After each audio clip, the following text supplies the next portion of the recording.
Now we are going to start the variation of acceleration due to gravity small g at depth.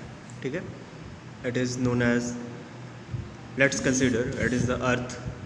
ठीक है, अब बेटा ध्यान से देखना, अभी आपने पढ़ा था कि अर्थ सरफेस से h हाइट अबव जाने पे आपका अर्थ सरफेस कंसीडर किया गया था। इस सरफेस से h हाइट ऊपर जाने पे g जो स्मॉल g था यहाँ पे earth surface acceleration due to gravity यहाँ क्या हो जा रहा था g डैश, और वो क्या हो रहा था, डिक्रीज़ हो रहा था, g is less than g dash is less than g। अब अगर बात करते हैं कि h डेप्थ नीचे जाते हैं, ये अर्थ सरफेस था, यहाँ पे एक्सेलरेशन ड्यू टू ग्रेविटी कितना होगा g। अगर ये अर्थ सरफेस है तो मास इसका बेटा m ही होगा और रेडियस इसकी आर ई होगी। ठीक है, अब ध्यान से देखिए, इससे h डेप्थ नीचे हम लेट कर लेते हैं, ये डेप्थ हमने h कंसीडर कर ली यहाँ से यहाँ तक। अब इतनी डेप्थ नीचे हमने क्या किया है, अर्थ सरफेस में पहुँच गए। अब वहाँ आपसे पूछा जा रहा है कि g की वैल्यू में क्या वेरिएशन होगा। ठीक है, यहाँ p पॉइंट एक कोई कंसीडर कर लेते हैं, यहाँ पे आपको g, यहाँ तक हम लेट कंसीडर कर लेते हैं कि यहाँ पे आपकी g होगा वो g डैश हो जाएगा। थोड़ा सा चेंजमेंट ज़रूर आएगा जब आप h डेप्थ नीचे जा रहे होंगे। ठीक है बेटा, तो देखिए पहले जो आपको फार्मूला बताया गया था यूनिवर्सल लॉ ऑफ ग्रेविटेशन का नॉर्मल अर्थ सरफेस के लिए, यहाँ क्या लिखेंगे, by using the formula of universal law of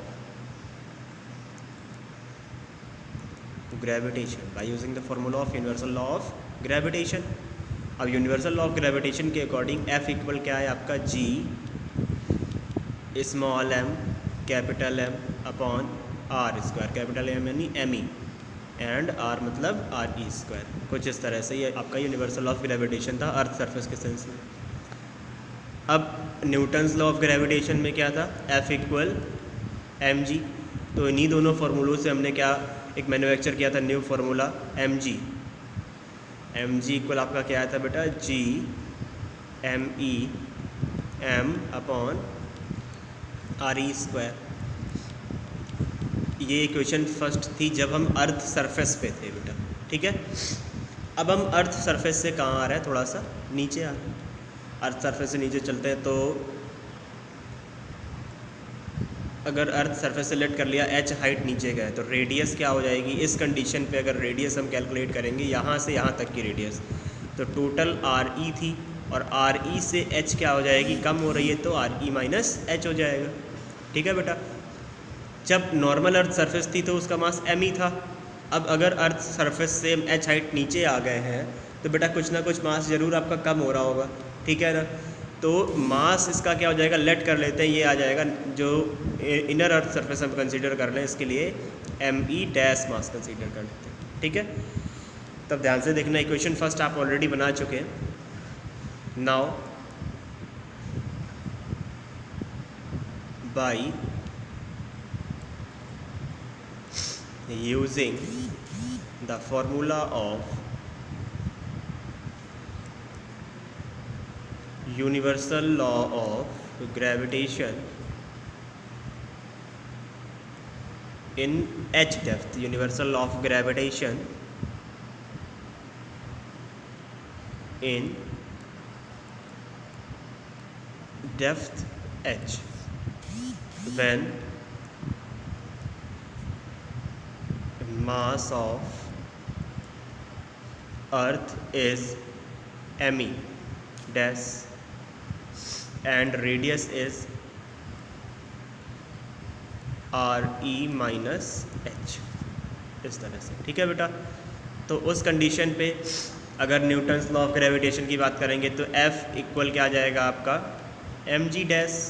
ठीक है, और यूनिवर्सल लॉ ऑफ ग्रेविटेशन के अकॉर्डिंग आपका क्या आ जाएगा, G M E dash M upon R E minus H का whole square.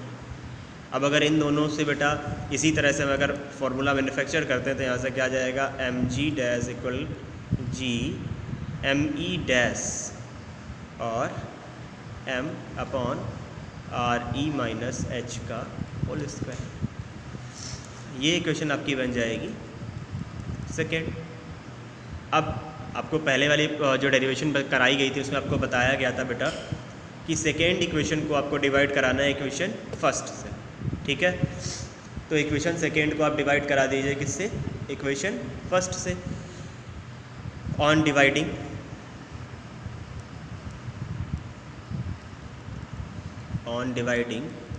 Equation second by first, यहाँ क्या आ जाएगा बेटा, M G dash upon M G equal G M E dash M upon R E minus H का whole square whole upon G M E M upon R E square.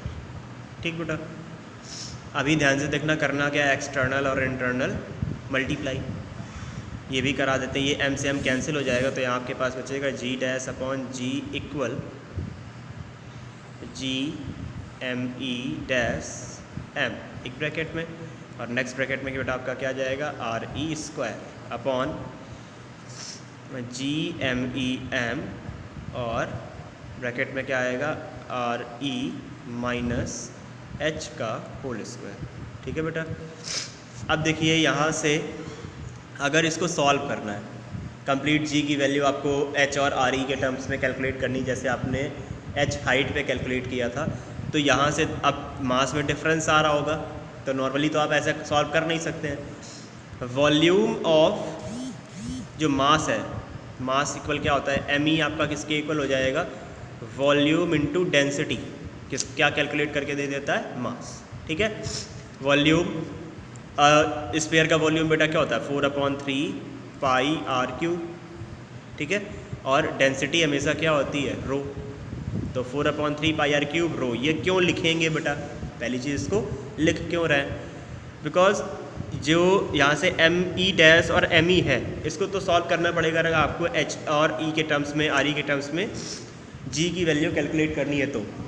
ठीक है बेटा, तो ध्यान से देखने का, एम ई यहाँ पे अगर आप जी के जी अपॉन जी डैश इक्वल आपका क्या आ जाएगा, दोनों से जी और एम ई की प्लेस पे आप क्या लिखेंगे, 4/3। अगर एम जी डैश की बात कर रहे हैं तो क्या आ जाएगा, 4/3 पाई, और आर उस कंडीशन पे कितना है बेटा, देखो are E minus H, are E minus H का होल क्यूब। ठीक है ना, और डेंसिटी का मल्टीप्लाई कराना कंपलसरी है, क्योंकि मास इन जो वॉल्यूम इनटू डेंसिटी वही आपका मास बन के आता है। इसके बाद लास्ट आपका बचा था स्मॉल एम। ये इतनी पूरी वैल्यू आपकी किसकी आई है, कैपिटल एम की, ये रो भी साथ में, और इसके होल अपॉन में आपका क्या आएगा बेटा, आर ई माइनस एच का होल स्क्वायर। या जो मल्टीप्लाई में आपने यहाँ इस कंडीशन तक पहुँचा चुके हैं वहाँ तक लिख देते हैं। यहाँ आपका क्या आ जाएगा, आर ई का स्क्वायर। अब डिनोमिनेटर में पहले इसी को लिख रहे हैं तो इसी को लिख लेते हैं, ये आपका जी बना रहेगा। यहाँ से कितना जाएगा, 4/3 पाई आर ई क्यूब और डेंसिटी यानी रो। ठीक है, इसके बाद आपका क्या था, स्मॉल एम ब्रैकेट में आर ई माइनस एच का होल स्क्वायर। ठीक है बेटा, ये इससे कैंसिल, ये इससे कैंसिल, ये इससे कैंसिल हो जाएगा, आपका रो से रो कैंसिल हो जाएगा। ठीक है, एम से एम को कैंसिल कर दीजिए।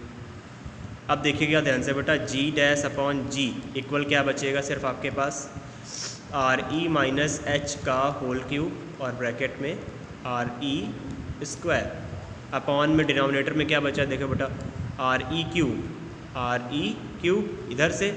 ठीक है ना, क्योंकि पाई आर 4/3 पाई आर क्यूब था ना, और डेंसिटी रो से मल्टीप्लाई कराया गया था, स्मॉल एम से स्मॉल एम कैंसिल ही कर चुके हैं। और नेक्स्ट ब्रैकेट में आपका क्या आ रहा है, आर ई माइनस एच का होल स्क्वायर।